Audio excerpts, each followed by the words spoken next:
안녕하세요. 한국사능력검정시험 고급 대비 수업을 맡은 최용욱입니다. 한국사능력검정시험 고급 같은 경우는 여러분들이 생각할 때 무진장 어려우실 것입니다. 실제로 일반 고등학교 과정에서 배우는 걸 뛰어넘어서 실제로는 역사 전공자라든가 아니면 역사에 대해서 상당히 관심이 많으신 분들을 대상으로 한 시험이기 때문에 합격률도 그리 높지 않고 시험 문제도 굉장히 어려운 걸로 알려져 있습니다. 하지만 이렇게 어려운 시험이라도 분명히 뚫고 들어갈 방법은 분명히 있어요. 바로 뭐가 되냐면 역사 공부를 할 때 여러분들이 첫 번째 꼭 지켜주셔야 될 게 있어요. 큰 흐름을 먼저 잡는 게 훨씬 더 중요합니다. 흐름만 잡게 되면 거기다가 살을 하나씩 붙여가는 건 그리 어려운 작업이 아닌데 많은 분들이 오류가 나시는 분들이 바로 뭐가 되냐면 일단 구체적인 걸 먼저 외워버리고 그걸 외운 걸 어떻게 해가면 문제가 풀리겠지라는 생각을 하는데 이렇게 하면 굉장히 좀 어려운 과목이 됩니다. 그러니까 제가 이제 되도록이면 흐름을 잡아드리는 그런 수업을 진행을 할 거예요. 그래갖고 그 흐름 속에서 여러분들이 시험 문제를 하나씩 풀어간다면 그리 어렵지 않게 여러분들이 합격의 그런 기쁨을 맞이하실 수 있다는 생각을 하고 있습니다. 그러니까 여러분들 따라와 주시기 바랍니다. 자, 첫 강은 여러분들 시험 문제로 실제로 출제된 적도 없고요. 나오지도 않는 부분이긴 하지만 그래도 여러분들 혹시 출제될지 모르기 때문에 기본적으로 좀 알고 계셔야 되는 부분이 있습니다. 바로 뭐냐면 한국사의 이해, 역사 이해에 대한 부분이 있는데 첫 번째 주제는 저희 같은 경우는 뭐라고 원래 표현을 하냐면 역사를 보는 시각을 얘기합니다. 그래갖고 사관이란 표현을 많이 써요. 자, 사관이란 말이 나와 있지는 않지만 역사를 보는 시각을, 한국사를 어떻게 볼 것인가 그런 시각을 여러분들 정리하는 시간은 간단하게만 여러분들 정리를 해드리겠습니다. 자, 첫 번째는 바로 뭐가 되냐? 이 사관이라는 건 보통 두 가지 사관이 있습니다. 하나는 객관적 사관이라는 게 있어요. 그리고 또 하나는 주관적 사관이라는 게 있습니다. 자, 객관적이란 말이 무엇이고 주관적이란 말이 무엇인지 그거부터 여러분들이 이해하는 게 좋습니다. 자, 객관적이란 말은 누가 보든지 똑같다는 얘기예요. 그에 비해서 주관적이란 말은 보는 사람마다 좀 다르게 본다는 얘기가 되겠죠. 그렇다면 이게 도대체 역사란 게 누가 보든지 똑같지 뭐가 다르냐 할지 모르지만 여러분들 하나씩 좀 정리를 하겠습니다. 바로 뭐가 되냐? 객관적 사관의 대표적인 사람은 19세기 유명한 독일의 역사학자인 랑케라는 인물이 있어요. 랑케라는 인물이 했던 말이 가장 유명한 말이 바로 뭐가 있냐면 있었던 그대로의 역사라고 얘기합니다. 자, 있었던 그대로의 역사. 이건 바로 무슨 뜻이냐? 자, 랑케가 여러분들이 지금 이 방송을 보고 있는 방에 아니면 어디든지 여러분들 제가 이제 강의를 하고 있는 교실이라고 그러죠. 자, 이 교실에 들어왔다고 했을 때 이런 얘기를 할 겁니다. 랑케라면 그냥 눈에 보이는 거 그대로 마치 사진을 찍듯이 그대로 가는 겁니다. 뭐라고 했느냐? 사관, 그 다음에 객관적, 랑케, 있었던 그대로 역사, 주관적 이렇게 선생님이 써놓으셨다. 이렇게 얘기하는 겁니다. 그렇다면 이건 여러분들 볼 때 분명히 그냥 누가 봐들어도 여기서 달라진 거 있습니까? 없습니까? 있는 글자 그대로 그냥 읽어준 것 뿐이잖아요. 그러니까 자기의 생각 같은 건 필요 없다. 바로 그 글씨를 잘 썼냐 못 썼냐 이런 건 필요가 없고 그냥 뭐가 있었느냐 그 있었던 사실만을 그대로 나열하라고 얘기를 한 거예요. 그래갖고 여기서 강조가 되는 건 여러분들 다른 건 필요가 없습니다. 역사가의 생각 같은 건 필요가 없고 바로 무엇? 역사적인 사실만을 나열하면 끝이 난다라고 여러분들 얘기를 하고 있는 겁니다. 그래갖고 이걸 다른 말로는 사실로서의 역사라고도 얘기를 해요. 자, 그 다음에 두 번째는 뭐가 있냐면 여러분들 주관적 사관이라는 건 뭐가 있냐면 이에치카라는 사람이 유명합니다. 20세기 유명한 역사학자예요. 자, 이 사람이 무슨 얘기를 했냐면 이 랑케가 있었던 그대로의 역사라고 얘기를 했다면 이 사람은 역사란 과거와 현재와의 끊임없는 대화란 얘기를 했어요. 과거와 현재와의 끊임없는 대화. 그렇다면 이건 무슨 얘기가 되냐 여러분들. 여기서 나오는 과거라는 것은 과거에 있었던 수많은 사실들을 얘기합니다. 여러 가지 사실들을 얘기해요. 그에 비해서 여기서 현재라는 건 뭐가 되냐면 현재를 대표하는 사람이 바로 누가 되면 역사가가 됩니다. 그렇다면 이렇게 말을 바꿔보면 사실과 역사가와의 끊임없는 대화 이게 뭔 소린지 알 수가 있습니까? 모르죠. 이렇게 놓으면 말만 더 어려워졌습니다. 그래서 여러분들 몇 가지 좀 예를 들어볼게요. 간단합니다. 자, 이 방송을 보는 분들 중에 자 일기 쓰는 사람이 있으면 한번 손 한번 들어보세요. 뭐 주변에 아무도 없거나 있어도 상관없으나 들어보십시오. 자, 일기를 쓰는 분들한테 제가 한번 여쭤보죠. 일기를 쓸 때 하루 종일 있었던 거 다 씁니까? 안 씁니까? 다 쓰는 분 계세요? 자, 다 쓰는 분 계실지 모르겠는데 다 쓰는 게 가능합니까? 만약에 오늘 하루 종일 있었던 걸 다 쓰라 그러면 어떻게 써야 됩니까? 여러분들 이렇게 써야 됩니다. 뭐라고? 나는 오늘 3652에 눈을 깜빡거렸다. 그리고 32,523에 심장 박동이 있었으며 앞에서 128번째 왼쪽에서 1256번째 머리카락이 오늘 빠졌다. 이렇게 써야 됩니다. 오늘 있었던 걸 다 쓰려면 이걸 다 써야 돼요. 이게 가능합니까? 불가능합니까? 불가능하죠. 그렇다면 뭐가 되냐? 일기장에다 쓰는 건 다른 거 아닙니다. 바로 여러분들이 하루 종일 겪은 일 중에서 어떤 거 기억에 남는 거. 그 다음에 뭐라고 생각? 중요하다고 생각하는 거. 그거를 일기장에다 옮겨놓는 거죠. 제가 왜 일기란 얘기를 했냐면 이유가 있어요, 여러분들. 일기를 쓰는 것과 역사를 쓰는 건 똑같습니다. 여러분들의 개인의 내 일기를 나 혼자 쓰면 여러분들 그건 그냥 일기고요. 여러 사람의 일기를 같이 써주면 여러분들 뭐가 되는 겁니까? 여러 사람의 이 일기를 나 혼자 써주면 그게 바로 뭐가 되냐면 역사책이 되는 겁니다. 그러니까 여러분들 어렵게 생각할 필요가 없어요. 그렇다면 뭐가 되느냐? 자, 내가 오늘 하루 종일 겪은 여러 가지 일들 중에서 인류가 여태까지 살아오면서 지나온 여러 가지 사실들 중에서 내가 오늘 뭐라고 중요하다고 생각하는 것. 역시 역사가가 중요하다고 생각하는 것. 역사가의 판단이 들어가는 겁니다. 역사가 해석이 들어가는 거예요. 그것만 골라서 기록으로 남긴 걸 바로 주관적 역사라고 얘기를 하는 거예요. 무슨 얘기냐? 내가 여러분들 중에 한 100명을 뽑았습니다. 100명을 뽑아서 저하고 답사 여행을 같이 갔어요. 그리고 답사 여행을 가서 여러분들한테 무엇을 쫙 똑같은 걸 보여주고 똑같은 걸 설명을 드렸어요. 그리고 나서 여러분들을 딱 모아놓고서 저녁 때 어떻게 하냐? 여러분들한테 백지를 한 장씩 줍니다. 그리고 나서 뭐라고 하느냐? 오늘 있었던 거 일기로 한번 써보라. 그러면 여러분들 다 똑같이 씁니까? 아니면 다 다르게 씁니까? 다 다르게 쓰죠. 왜? 자기가 감동받은 게 다 다르니까. 자기가 중요하다고 생각하는 게 다 다르니까. 알겠습니까? 그렇다면 주관적 사관이라는 건 바로 뭐냐? 여러분들 다른 거 아닙니다. 자, 인류가 과거에 겪은 수많은 역사적 사실들 중에서 역사가가 무엇? 중요하다고 생각하는 것. 바로 중요하다고 해석해서 그것만을 무엇으로 남긴 것? 기록으로 남긴 것. 이렇게 얘기를 하는 거예요. 그래갖고 여러분들 객관적 사관이라는 것은 바로 뭐가 되냐면 사실로서의 역사를 얘기하는 거고, 그 다음에 주관적 사관이라는 것은 다른 걸 얘기하는 게 아니라 바로 해석해서 기록으로 남긴 걸 얘기하는 겁니다. 그래서 이걸 사실로서의 역사, 이걸 기록으로서의 역사라고 얘기를 해요. 이렇게만 여러분들이 이해해 두시면 됩니다. 자, 그리고 또 역사에서 문제가 몇 가지가 더 있을 수 있는데, 여러분들 뭐 간단하게만 여러분들 개념만 잡아드릴게요. 자, 역사 서술을 할 때 하나는 뭐가 있냐면 특수성, 그리고 또 하나는 보편성에 입각한 역사 서술이 있습니다. 자, 특수성이라는 건 뭐고 보편성이라는 건 뭐냐? 여러분들 먼저 보편성 얘기부터 하면, 보편성이라면 누구든지 다 갖고 있는 거예요. 그렇다면 이건 우리 역사만 강조하는 게 아니라 우리 역사와 무엇? 세계사와의 연관성 속에서 세계 모든 인류가 다 같이 갖고 있는 그런 연관성 속에서 우리 역사를 파악하는 게 보편성을 강조하는 역사서술이에요. 그에 비해서 특수성이라는 건 뭐가 되느냐, 여러분들? 특수성이라는 건 다른 거 아닙니다. 바로 우리만 가진 거. 그러니까 이거는 우리 역사를 쓴다라면 무엇만을 강조하는 거? 민족사만을 강조하면서 역사를 쓰는 겁니다. 여러분한테 한번 여쭤보죠. 여러분들 바로 뭐가 되냐? 여러분들이 만약에 우리 역사를 쓴다라면 어느 걸 강조하면서 쓸까요? 특수성을 강조하면서 쓰겠다? 아니면 보편성을 강조하면서 쓰겠다? 자, 손 한번 들어보십시오. 나는 특수성을 강조하면서 쓰겠다 하는 분들 한번 손 한번 들어보세요. 자, 있을 겁니다. 그 다음에 나는 세계사와의 연관성이 중요하다. 그래갖고 보편성을 강조하면서 쓰겠다 하는 분들 손 들어보세요. 분명히 계실 거예요. 근데 두 분 다 틀렸습니다. 왜 두 분 다 틀렸느냐? 자, 특수성만을 강조하는 분들, 이분들 굉장히 위험한 분들입니다. 우리 것이 좋은 것이요. 여기서 끝나는 게 아니라 우리 것만 좋은 것이요. 다른 것들은 다 뒤졌어. 바로 뭐가 되냐? 여러분들 나치가 될 가능성이 있습니다. 그에 비해서 보편성만을 강조하는 분들은 뭐가 될 가능성이 있냐면 조심해야 됩니다. 이분들 빨리 이거 찾아내야 됩니다. 왜? 나라를 팔아먹을 가능성이 있어요. 왜? 우리 거 별 볼 일 없어. 그냥 세계적인 것이 좋은 것이야. 그냥 우리 거 다 없애야 돼. 이러면서 나라를 팔아먹을 가능성이 높습니다. 그렇다면 뭐가 중요하냐? 이 두 가지의 조화가 중요한 거예요. 실제로는 그냥 여기서 나올 수 있는 건 특수성과 보편성의 조화입니다. 그 다음에 또 하나 얘기될 수 있는 건 여러분들 알아두십시오. 자, 시대를 나눌 때 선사시대와 그 다음에 무엇이 있냐면 역사시대가 있는데, 이거 기준 잡기 굉장히 쉬운 건데 여러분들 잡질 못해서 그렇습니다. 여기 나오는 사자라는 거, 역사에서 나오는 사자, 선자에서 나오는 사자, 이 사자들은 한자로 쓰면 여러분들 바로 뭐가 되냐면 이 사자가 됩니다. 역사 사자라고 여러분들 알고 있지만 이 사자는 기록하다란 뜻이 담겨져 있어요. 그렇다면 뭐가 됐냐? 선사란 말은 역사가 있기 이전, 그러니까 기록이 있기 이전, 그 다음에 역사라는 것은 기록해서 지내온 것을 기록한 시대. 그렇다면 이걸 나누는 기준은 다른 게 필요가 없죠. 바로 무엇? 문자가 바로 기준이 됩니다. 문자가 나오기 이전의 시대는 선사시대고요. 그 다음 문자가 나온 이후의 시대는 바로 역사시대가 되는 겁니다. 요렇게만 여러분들이 알고 있으면 돼요. 자, 요건 간단하게 여러분들이 역사 공부를 하기 전에 이제 쫙 들어가는 부분이고요. 이제부터 여러분들 이제 본격적으로 들어가도록 하겠습니다. 자, 바로 뭐가 되냐? 이제 구석기 시대부터 설명을 합니다.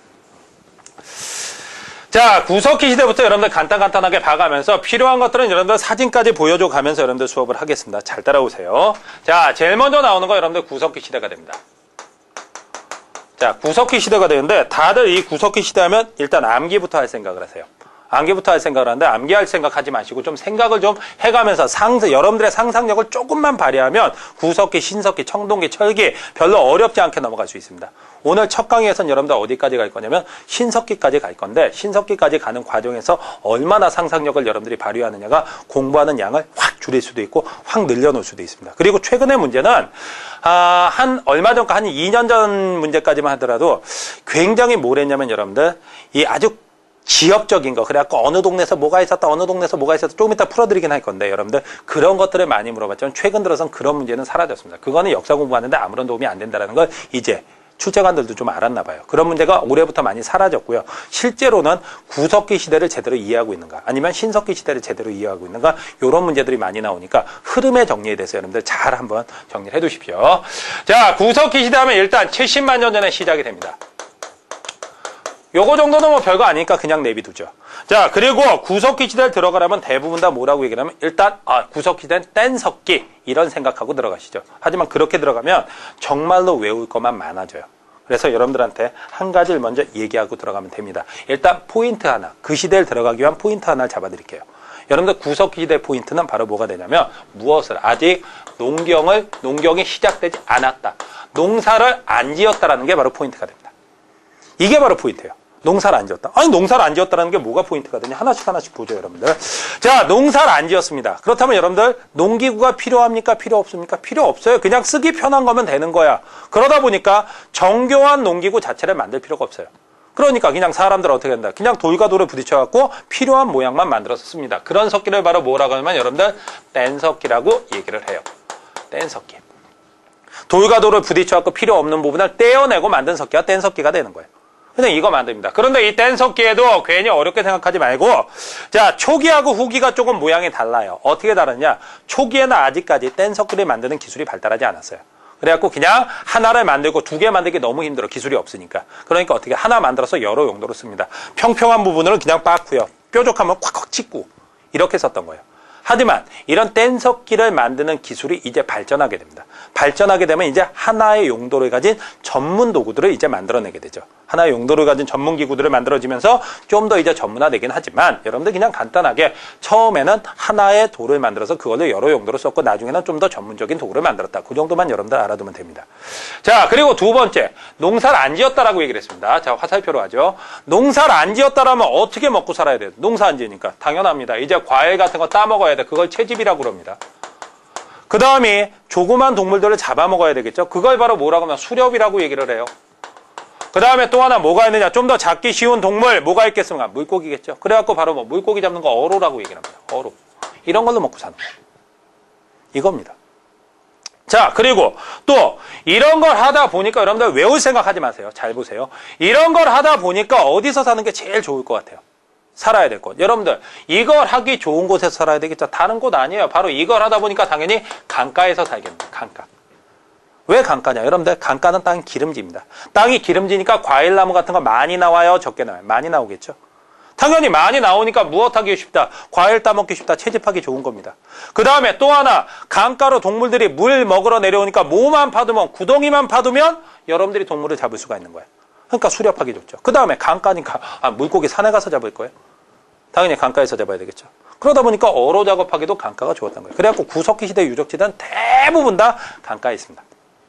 그 다음에 자, 잠도 이제 자야 되는데 처음엔 어디서 자느냐? 그냥 밖에서 잤을 겁니다. 바위 그늘 같은 데서 그냥 처음엔 잤어요. 바위 그늘 같은 데서. 자, 조금 이따 얘기하면 이 바위 그늘 유적으로 유명한 게 단약 상실이 유적인데, 자, 그냥 밖에서 자다 보니까 혹시 이거 듣는 분 중에 밖에서 자보신 분 생각 한번 해보십시오. 자, 밖에서 자는 거 쉽습니까? 어렵습니까? 어려워요. 뭐가 왜 힘드냐라고 물어보니까 쪽팔려서요. 쪽팔려서 어려운 게 아닙니다. 바로 뭐냐? 추워요.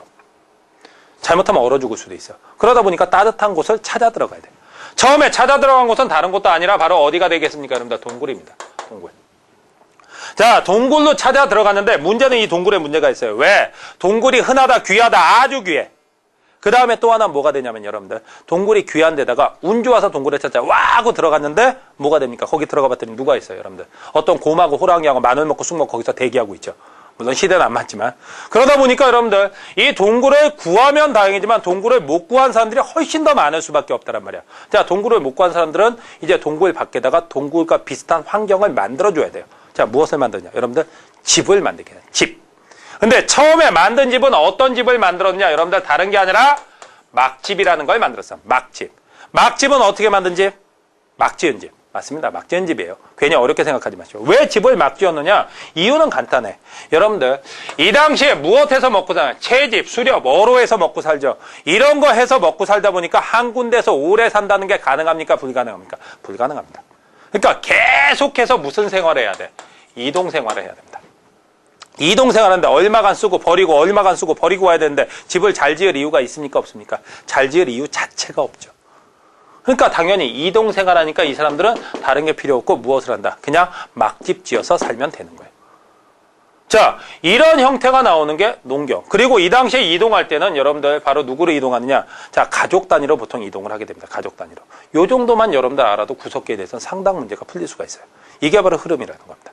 자, 그리고 또 하나는 여러분들 이 구석기의 유적지에 대해서 조금. 자, 유적지는 솔직히 제가 설명하는 것보다 교재에 다 나와 있으니까 여러분들이 보고 외우는 게 빠르긴 하지만 여러분들 이젠 이런 힌트를 드리죠. 앞으로는 유적지에 관하게 이렇게 꼼꼼하게 나오는 문제는 나오기가 힘듭니다. 이거 별로 좋지 않다는 평가 많이 받았거든요. 그러니까 여러분들이 생각하는 건 뭐냐면 그냥 간단하게 여기서 몇 가지만 설명해드리고 신석기부터 그냥 편안하게 생각을 해두고 시대 특징만 잡아서 그 틀린 문제를 찾아내는 방식을 여러분들한테 알려드릴게요. 한번 봅시다, 여러분들. 자, 구석기 시대 유적지 보면 대부분 다 기본적으로 다 강가에 있습니다. 그 중에서 유명한 것들이 어디가 있냐면 첫 번째가 단양에 가면 상시리 유적이라고 있어요. 단양 상시리 유적이라고. 자, 이 단양 상시리 유적은 뭐가 있냐면 이건 일단 바위그늘 유적이에요. 그건 뭐 따로 쓰죠, 뭐 그냥. 자, 바위그늘 유적이 되고 그 다음에 또 하나 뭐가 되냐? 이게 바로 70만 년 전 유적입니다. 우리나라에서 가장 오래된 유적이에요. 가장 오래된 유적입니다. 자, 그렇게 하고 여기에서 누가 발견됐냐면 여러분들 호모 사피엔스. 자, 우리말로는 뭐라고 하냐면 여러분들 슬기 사람이라고 얘기합니다. 그래갖고 뭐 앞부분에 나온 건 있는데 그건 뭐 필요가 없어서 설명은 안 했어요. 호모 에렉투스는 우리말로는 남방 원숭입니다. 아니 호모 에렉투스라니. 저 오스트랄로피테쿠스는 남방 원숭입니다. 그리고 호모 에렉투스는 곧선 사람이라고 얘기를 해요. 50만 년 전 인류고요. 그 다음에 호모 사피엔스는 약 20만 년 전에 등장했는데 사피엔스란 뜻이 생각하는 능력이 있다라고 얘기를 해요. 그래갖고 이거 우리말로는 슬기 사람이라고 얘기를 합니다.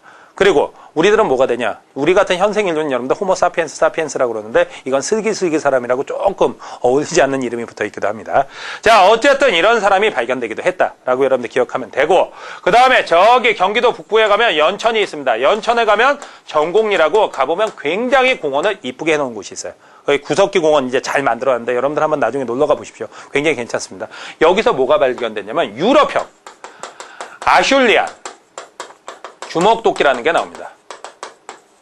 자, 아슐리안 주먹도끼라는 것은 이 아슐리안 주먹도끼 형태는 바로 뭐냐면은 위에를 이렇게 잡고 양쪽으로 깎아낸 걸 얘기를 해요. 양쪽으로 깎아낸 걸 얘기하는데 뭐 그거까지 여러분들 몰라도 좋고요. 바로 이 아시아 지역에선 양쪽으로 깎아낸 이 아슐리안 주먹도끼가 발견된 적이 없는데 최초로 아슐리안 주먹도끼가 여기에 발견된 지역이 바로 연천 전곡리입니다. 자, 그 다음에 세 번째는 이제 공주 석장리예요. 자, 공주 석장리는 바로 남한에선 최초로 발견된 구석기 유적지입니다. 남한 최초로 발견된 구석기 유적지예요. 남한에서 최초로 발견된 구석기 유적지다. 이 정도 알아두면 되고 그 다음에 또 하나가 청원 두루봉 동굴이라고 있습니다.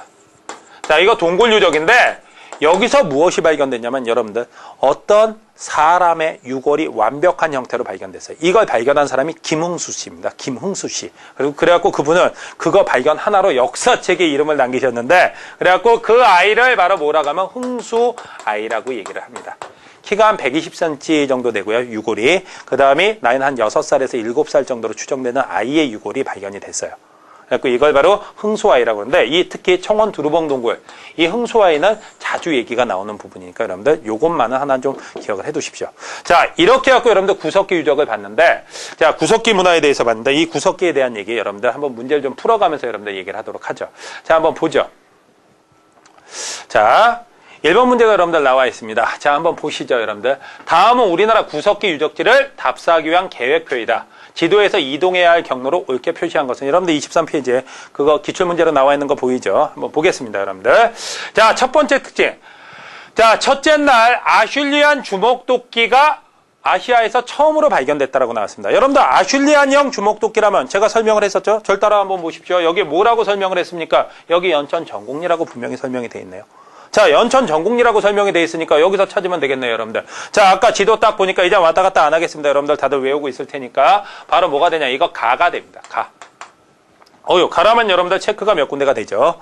자, 그 다음에 남한 지역에서 최초로 발굴 조사된 유적임을 자, 남한에서 최초로 발굴 조사된 유적이라면 여러분들 뭐가 되겠습니까? 바로 공주 석장리가 되겠죠. 그렇다면 뭐가 되겠습니까? 라가 되네요. 라. 그 다음에 여러분들, 자, 여기 보면 뭐라고, 동굴이라고 써져 있죠. 물론 동굴이 여러 가지 있지만 여러분들 한번 봅시다. 자, 여기 어린아이, 유골이 출토되었고 그 아이가 바로 흥수아이로 이름 붙여졌다라고 되어 있어요. 흥수아이. 그렇다면 여러분들 분명히 나옵니까? 안 나오면 청원 두루봉 동굴이 되겠죠. 이거 다가 됩니다. 자, 그 다음에, 자, 동굴이 아닌 바이그널 유적, 바이그널 유적이라고 써져 있고, 그 다음에 호모사피엔스라고 했는데, 솔직히 말하면 이미 3개 알았으니까 나머지 하나밖에 없죠. 나. 그렇다면 여러분들, 가라다나 해갖고, 가라다나라면 어디 있습니까? 여러분들, 가라다나 2번이 정답이 되겠네요. 어려운 거 있습니까? 없습니까? 여러분들 간단하게 정리가 됐죠? 이렇게 여러분들 생각을 해두면 구석기 유적지는 여러분들이 다 본 겁니다. 자, 이렇게 해갖고 구석기는 보셨고요. 자, 그 다음에 이제 뭘로 가냐면 이제 신석기 설명으로 좀 넘어가도록 하겠습니다. 자, 이건 지워놓고, 자, 이제 신석기로 갑니다. 자, 신석기 설명할 때도 여러분들 결과는 마찬가지예요. 신석기도 들어가는 포인트만 여러분들이 잘 잡으면 전혀 어려움이 없습니다. 한번 보겠습니다. 자, 신석기에서는 뭐가 나오느냐? 자, 신석기 시대는 일단 시작된 연도는 여러분들 간단하게 써드릴게요. 시작된 연도는 어느 정도가 되냐면 자, BC 기원전이란 말입니다. BC. 설마 고급을 준비하시는 분이 AD와 BC를 구분 못하는 학생들은 없겠죠. AD는 기원 후, 그 다음에 BC는 비포 크라이스트 해갖고 기원 전이 됩니다. 그래갖고 기원 전 몇 년? 약 8,000년경이 됩니다. 그렇다면 이건 지금부터 몇 년 전이면 약 1만 년 전쯤이 돼요. 자, 1만 년 전쯤인데 이때 어떤 변화가 나왔냐? 여러분들 잘 보십시오. 이제부터 이제 신석기를 어떻게 풀어가는지 여러분들 얘기를 할 겁니다. 자, 신석기 시대엔 바로 뭐가 되냐면 농업혁명이라는 게 나와요. 농업혁명. 자, 농업혁명이라는 건 바로 뭐냐? 드디어 인간이 무엇을 시작했다는 거야? 농경을 시작했다는 얘기예요. 이게 얼마나 중요한 거냐? 그래갖고 이 농업혁명을 다른 말로는 뭐라고도 하냐면 신석기 혁명이라고도 합니다. 그러니까 바로 뭐가 되는 거? 농사가 시작됐다는 거예요. 이걸 시작으로 해갖고 여러분들 하나씩 뽑아내면 어려울 거 하나도 없습니다. 자, 농사가 시작이 됐어요. 그렇다면 인간의 경제가 완전히 바뀝니다. 어떻게 경제가 바뀌느냐? 그 전까지만 해도 자연이 주는 것만 먹고 살았던 자연경제였어. 자연경제 또는 다른 말로는 무슨 경제라고도 하냐면 채집경제라고 얘기합니다. 물론 신석기 초기까지만 해도 채집이 굉장히 많았죠. 아직 농사 못 짓는 지역도 있었으니까. 하지만 어쨌든 자연이 주면 요만큼 주면 요만큼만 먹고 살던 시대에서 이제 그걸 뿌려서 늘려서 먹고 산다란 말이에요. 그래갖고 바로 무슨 경제로 바뀌었냐 여러분들? 바로 생산경제로 바뀌게 됩니다. 생산경제로. 이제 자연이 요만큼 주면 이따만큼으로 늘려서 먹는 시대가 된 거예요. 그리고 아직까지 물론 벼농사 같은 건, 벼나 보리 같은 건 아직 재배하지 못해요. 그냥 아직까지는 잡곡류인 조, 피, 수수 같은 것들을 농사를 짓는데 이것이 탄화된 씨앗들이, 벽씨 같은 것들이 여기서 발견되면서 야, 이제 농사를 지었구나 알게 된 겁니다. 자, 그리고 농사를 지으니까 어떤 변화가 나오는지 하나씩 봅시다. 여러분들 농사를 지었습니다. 이제 뭐가 필요합니까? 정교한 농기구가 필요해요. 정교하게 만들어내는 뗀 석기로 됩니까? 안 됩니까? 안 되죠. 그래서 이제 농기구를 만들기 위해서 무슨 석기가 등장을 하냐? 바로 간석기가 등장을 해요. 조금 이따 여러분들 이걸 정리해주면서 사진을 보면서 여러분들 어떤 농기구가 있었는지 간단하게 여러분들한테 보여드릴 겁니다. 자, 이런 갈아서 만드는 간석기로 농기구를 만든다. 대표적인 농경 굴지구 같은 게 있어요. 땅 파는 기구입니다. 자, 그 다음에 또 농사를 지었어. 그럼 가을에 엄청나게 많은 양을 추출하게 됩니다. 자, 추출하는데 그거 여러분들 어떻게 할 겁니까? 함께 그냥 다 먹어버릴 겁니까? 천만의 말씀이죠? 아니죠. 어떻게 해야 되겠어? 자, 한꺼번에 다 먹으면 배 터져 죽습니다. 그거 할 수는 없잖아요. 그러니까 어떻게 해야 되겠어? 당연히 이제 무엇이 돼야 되냐면, 자, 먹고 남는 것들은 저장을 해야 돼요. 근데 이 저장을 해야 되는데 문제가 하나 있습니다. 혹시 농사 지어본 분들 아실지 모르겠는데, 자, 씨앗을 그냥 바닥에다 뿌려두면 여러분들 바닥에서 저장 안 됩니다. 어떻게 되냐? 거기서 싹 나옵니다. 분명히 어디에 담을 것에다 담아서 저장을 해야 돼요. 그러다 보니까 바로 무엇이 필요하다? 그릇, 토기가 등장하는 거예요. 자, 이 당시에는 제일 먼저 나오는 건 이름 민무늬 토기가 있고요. 그 다음에 덧무늬 토기도 있지만, 자, 가장 유명한 토기, 신석기 시대를 대표하는 토기는 바로 무슨 토기가 된다? 빗살무늬 토기가 됩니다. 자, 빗살무늬 토기가 돼요. 자, 빗살무늬 토기 같은 경우 어떻게 생겼냐면 여러분들 이렇게 바닥이 뾰족하게 생겼죠. 조금 이따 사진으로 보여드릴게요. 그리고 나서 여기 이런 빗살무늬 같은 것들이 있죠. 아주 유명한 토기입니다. 이게 바로 빗살무늬 토기가 돼요. 자, 빗살무늬 토기가 되고 여러분들한테 이제 국사를 공부한 학생들이 이제 맞아. 신석기 빗살무늬 토기야. 각 시대별로 대표하는 토기가 있는데 여러분들한테 질문 하나 해볼게요. 처음 듣는 분들이라면 뭐 생각 못 하겠지만 분명히 고급하는 학생들이니까 제가 질문하고 있습니다. 각 시대별로 토기, 특징적인 토기가 있습니다. 신석기 시대라면 당연히 빗살무늬 토기. 기억하십시오. 그 다음에 청동기 시대라면 아직 배우지 않았지만 뭐가 있을까요, 여러분들? 자, 미송리식 토기가 있고 민무늬 토기가 있어요. 자, 그런데 그렇다면 제가 아까 구석기 시대를 얘기하면서 실수를 하났네요. 구석기 시대 토기를 설명 안 했습니다. 여러분들 알 거예요. 구석기 시대를 대표하는 토기 뭐가 있습니까? 대답하면 혼납니다. 없어요. 왜? 여러분들 꼭 좀 기억하십시오. 토기의 등장은 바로 무엇을 의미하는 거냐? 토기의 등장은 바로 농경의 시작을 의미하는 거예요. 농사가 없으면 토기가 없습니다. 근데 구석기 시대 아까 제가 포인트 뭐라고 그랬죠? 농사가 없다라고 그랬죠. 그러니까 여기는 구석기 시대는 당연히 토기가 있는 거예요, 없는 거예요? 토기 없습니다. 그러니까 여러분들이 자, 토기의 등장은 농경의 시작이니까 농경이 시작된 건 바로 언제니까 여러분들 신석기 시대니까 당연히 토기는 언제부터 가능하다? 신석기 시대부터 가능합니다. 토기 없어요. 착각하지 마시고 구석기 시대 토기가 없다라는 얘기야. 자, 이렇게 여러분들 기억을 해두고요. 그 다음에 또 농사를 짓습니다. 농사를 짓다 보니까 여러분들 한 군데 정착해서 살아야 되겠어요? 아니면 이동하면서 살아야 되겠어요? 정착해서 살아야 됩니다. 자, 정착해서 살아야 돼요. 자, 정착을 하려다 보니까 옛날식으로 여러분들 동굴이나 막집 이제 불편해서 안 됩니다. 좀 더 정교하게 집을 잘 지어야 돼요. 그래갖고 나온 게 바로 무슨 집이 나오냐 여러분들? 움집이라는 게 나오게 돼요. 움집. 자, 움집은 어떻게 하느냐? 이따 모양 보여드리겠지만 그냥 간단하게 그려두면 이렇게 됩니다. 여러분들. 땅을 깊숙이 팝니다. 깊숙이 파고 어떻게 되냐면 여러분들 여기 계단이 있어요. 그래갖고 1m 정도 들어갈 정도입니다. 그리고 화덕은 이 가운데다 둡니다. 자, 그런데 자, 군대 갔다 온 분들은 지금 아마 파악을 하시죠. 저거구나. 왜? 군대 갔다 온 분들은 혹한기 훈련 기억하실 거예요. 혹한기 훈련 딱 갔다 오면 뭘 하느냐? 일단 나가기만 하면 땅부터 파야 돼요. 왜? 안 얼어 죽으려면. 그리고 화덕을 가운데에다 둔 것도 구석구석까지 따뜻하라 그러는 거예요. 자, 이렇게 깊게 파고 화덕을 가운데에다 둔 건 오로지 난방을 위해서입니다. 난방을 위해서고, 그리고 이 위에다가 이렇게 해서 만든 게 바로 신석기 시대 움집입니다. 주로 모양은 이제 모가 둥근 방형이라고 그래갖고 사각형인데 모서리가 둥글게 하거나 아니면 원형, 그리고 보통 한 3, 4인 정도 쓸 수 있는 마을로 형성이 돼 있죠. 자, 이런 움집들이 만들어집니다. 자, 그렇게 하게 되고 또 농사를 짓습니다. 농사를 짓다 보니까 무서워지는 게 있어요. 바로 뭐가 무서워질까요, 여러분들?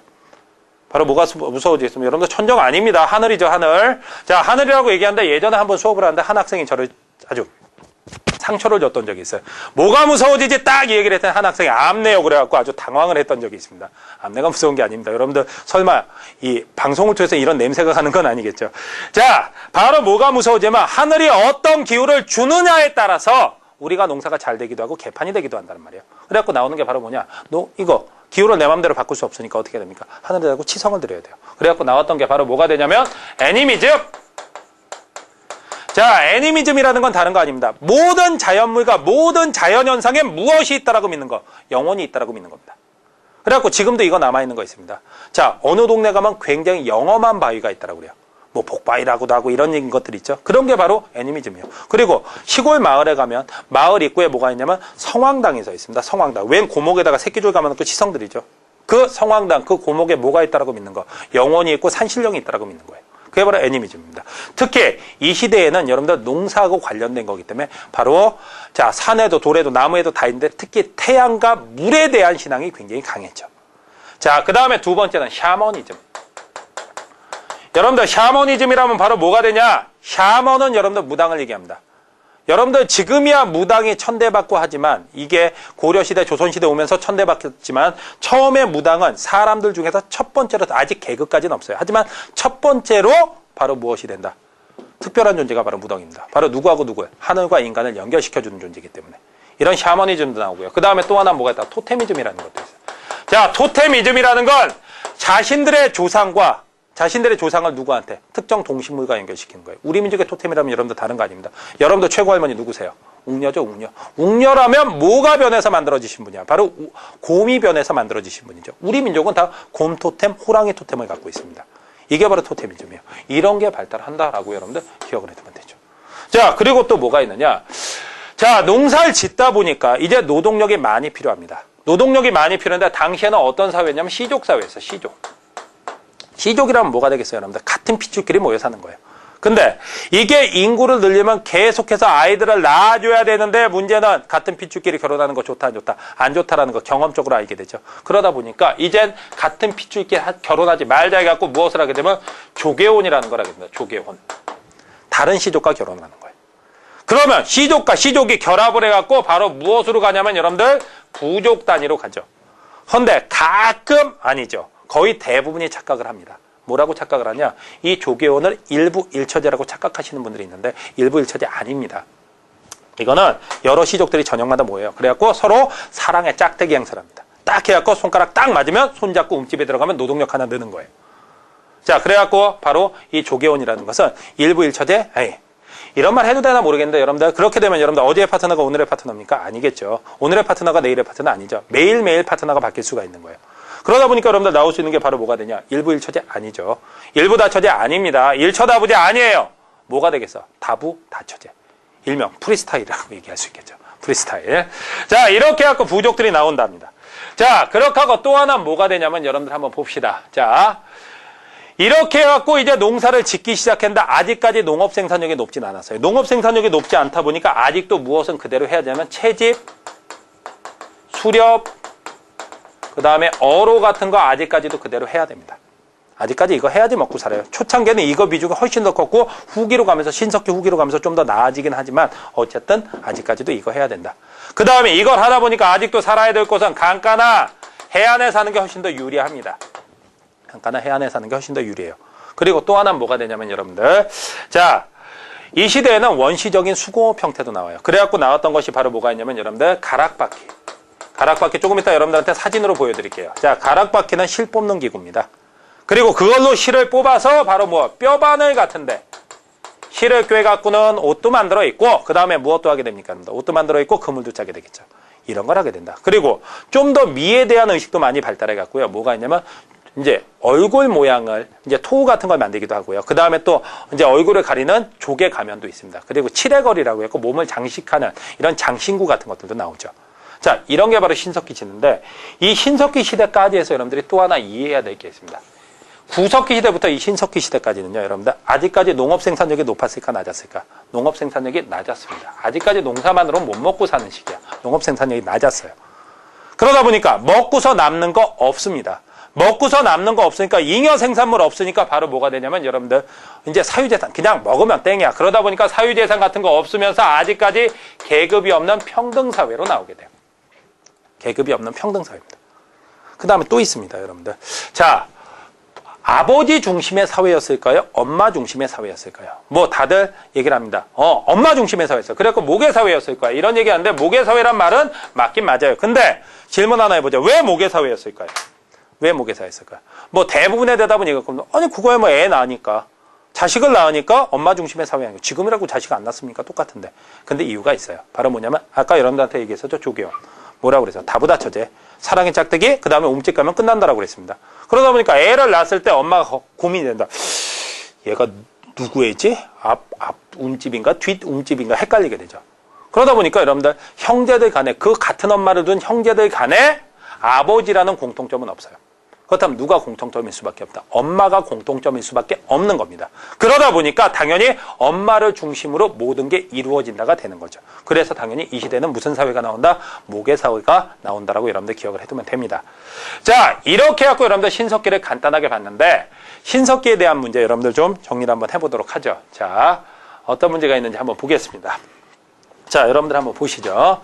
자, 이게 신석기 유적지가 나와 있습니다. 신석기 유적지가 나오니까 벌써 이것도 유적지 아까 뭐 그런 문제 안 나온다더니 또 나오네요. 이럴지 모르는데 여러분들 간단하게 한번 보죠. 자, 어디냐? 봉산 집탄리. 자, 좁쌀이나 피로 보이는 탄화된 곡물이 나왔다. 여러분들 조피수수 있었다니까 맞는 것 같아요? 맞나? 이러고 있죠. 그 다음에 두 번째 양양 오산리. 나는 흙으로 빚어 구운 사람 얼굴 모습에 유물이 출토되었다. 이것도 아까 들은 것 같긴 한데 모르겠네. 그 다음에 세 번째, 자, 서울 암사동. 자, 서울에 있는 암사동 유적이 가장 유명한데 빗살무늬 톡이 나왔다. 돌도끼 도로화설청 나왔나? 맞는 것 같기도 하고. 그 다음에 부산 동삼동에 갖고 나와 있는데 여러분들 잘 보십시오. 무덤 구조를 알려주는 돌무지 시설. 여러분들 조심해야 되겠습니다. 신석기까지는 무덤 양식 여러분들 생각하지 마세요. 생각하지 말고 특히 돌무지 무덤은 어느 시대 나오면 여러분들 아직 안 배웠으니까 이 문제가 어렵게 느껴지는 것뿐이지 배웠다면 굉장히 쉬웠던 문제입니다. 이 돌무지 시설은 여러분들 돌무지 무덤 자체가 어느 시대 이후냐면 청동기 시대 이후에 나와요. 청동기 시대 이후에. 그러니까 당연히 이건 맞는 얘기가 되겠어요? 틀린 얘기가 되겠어요? 이거 신석기시 유적지라고 했는데 어떻게 돌무지 시설이 나옵니까? 이 부분에서 틀린 거죠.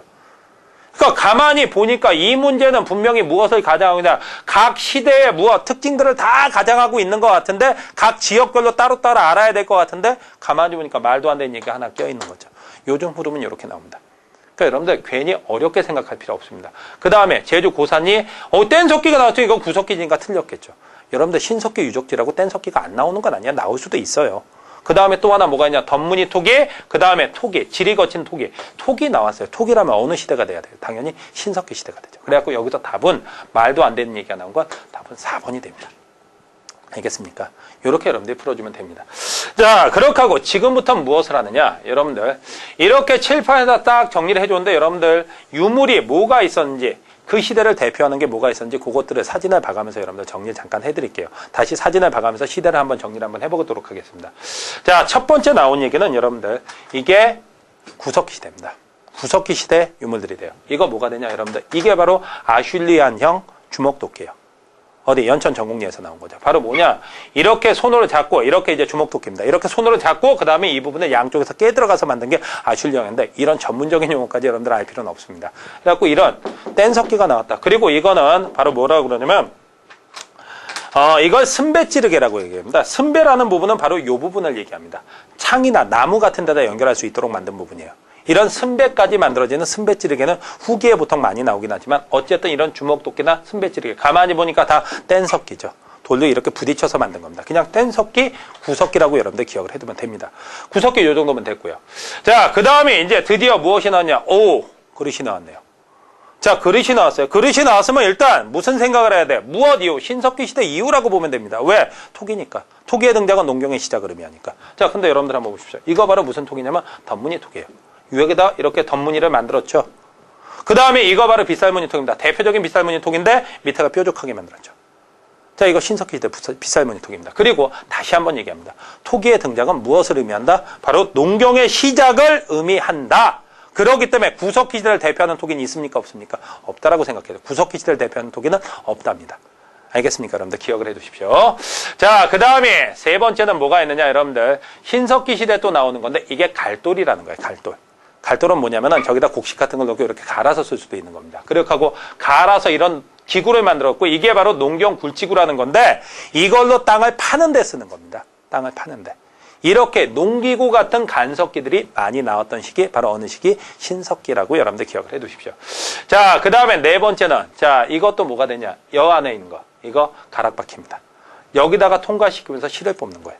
그리고 그렇게 뽑은 실을 이런 뼈바늘 같은 데다 이용을 해갖고 바로 옷도 만들어 있고 그 다음에 무엇도 했다. 그물도 짰다. 이렇게 여러분들 기억을 해두면 되죠. 이게 바로 뼈바늘입니다. 가락바퀴 뼈바늘이에요. 그리고 다섯 번째는 자, 요거는 이제 신석기 시대 움집이 되는데 여러분들 딱 보십시오. 깊게 팠습니까? 얇게 팠습니까? 깊게 팠죠. 자, 그리고 대체로 원형이죠. 그 다음에 여기 보면 가운데 뭐가 있는 거 보일 거예요. 이게 바로 뭐냐면 여러분들 화덕자리입니다. 화덕자리. 깊게 파고 화덕을 가운데다 만든 건 바로 무엇이 된다? 이거는 바로 난방을 위해서다. 그리고 그 위에 이렇게 풀로 덮으면 신석기 시대 움집이 만들어지는 거예요. 이게 바로 신석기 시대 움집입니다. 좀 잘 보이시는지 모르겠어요. 자, 그 다음에 신석기 시대 사람들은 미적 감각도 장난이 아닙니다. 여러분들 바로 뭐가 있느냐? 자, 이거 조개에다가 구멍을 뚫어서 가면 이거 굉장히 큰 조개입니다. 그렇게 하고 이거는 칠해걸이라고 해갖고 자기 몸에다 붙이거나 아니면 몸에다 걸거나 해갖고 장신구로 만들었던 칠해걸이 같은 것까지 만들었어요. 그러니까 사람이 자기를 꾸미는 것은 아예 그냥 원래가 있는 본성 같기도 합니다. 자, 이런 모습들이 나왔다라고 보시고요. 이제 여러분들 무엇을 하냐면 뒷페이지로 넘어가서 여러분들 이 단어 맨 뒤쪽에 하면 여러분들 문제가 있을 겁니다. 그 문제들을 여러분들 풀어줄 수 있는 문제들을 여러분들 몇 문제를 좀 골라서 풀어드리도록 하겠습니다. 관련 있는 문제들을. 자, 먼저 1번 문제가 됩니다. 한번 보시죠. 자, 1번 문제 보면 다음 역사인식과 동일한 것은 과거의 모든 사실을 대상으로 하는 것이 아니라 역사가들이 특별히 의미가 있다고 선정한 사실에 한정되어 있으며 역사가들이 특별히 의미가 있다고 선정한 사실에 한정되어 있다. 그렇다면 역사가의 해석이 들어갑니까? 안 들어갑니까? 들어갔죠. 그렇다면 이건 바로 뭐가 되겠어요? 여러분들, 이거는 역사가의 해석이 들어가서 바로 무엇이 됩니까? 여러분들, 바로 기록으로서의 역사, 그 다음에 다른 말로는 주관적 사관이라고 얘기를 하는 겁니다. 그걸 여러분들 찾으면 돼요. 자, 있는 그대로 기술한다. 있는 그대로 이건 객관, 사실로서의 역사. 그 다음에 사실로서의 역사, 역시 사실로서의 역사. 주관을 배제하고 객관적 사실, 이것도 역시 사실로서의 역사. 과거 사실을 객관적으로 보존하는 사실로서의 역사. 역사란 과거와 현재와의 끊임없는 대화. 누구 얘기입니까? 이에치카 얘기죠. 그러니까 당연히 답이 될 수 있는 건 몇 번입니까? 5번이 정답입니다. 어려울 거 없어요. 자, 그 다음 문제로 넘어갑니다. 자, 선사시대와 역사시대를 나누는 중요한 기준을 언급한 사실은 해갖고 나와있는데 어렵게 볼 필요가 없어요. 여러분들, 선사와 역사를 나누는 기준 제가 하나 얘기했죠. 다 읽을 필요도 없습니다. 뭐만 찾으면 돼요? 문자, 기록, 이거 찾으면 돼요. 바로 뭐가 있느냐 여러분들, 여기 보면 기억의 식량 채집 생활 단계, 그 다음에 농경과 목축을 하기 시작했다. 농경과, 자, 이전에 이거는 뭐가 되겠습니까 여러분들? 구석기. 그 다음에 이거는 신석기예요. 근데 상관없고, 그 다음에 철기 나오고, 그 다음 명도전, 오수전, 반량전 나오고, 그 다음이 자, 한자가 보급되었다. 가만히 보니까 한자가 뭡니까? 문자죠. 그렇다면 여러분들 정답 나왔어요? 안 나왔어요? 당연히 정답은 몇 번이 됩니까? 5번이 정답이 돼야 되겠죠. 5번이 정답입니다. 그렇게 해갖고 미역 5번 끝났네요. 자, 그 다음에 이제 자 3번 문제가 됩니다. 가만히 보니까 여러분들 이거 아까부터 봤던 거네요. 자, 이제는 전문가가 다 되셨네요. 여러분들 아슐리안형 주먹도끼가 되겠죠. 아슐리안형 주먹도끼인데, 그렇다면 이건 당연히 어느 시대가 된다 여러분들?